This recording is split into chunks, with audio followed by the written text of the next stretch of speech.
मिलहु न सखिया सहेलरी मिलु जुली चलाऊं हो।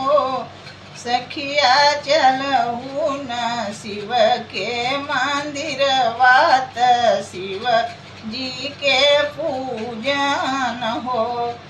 उमरी घुमरी शिव पूजय मांगन कुछ मांगई हो।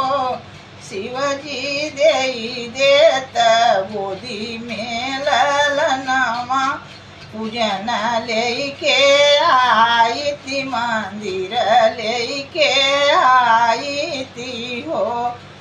जाऊ न बेटी घरे आपन अपने ससुर घर हो।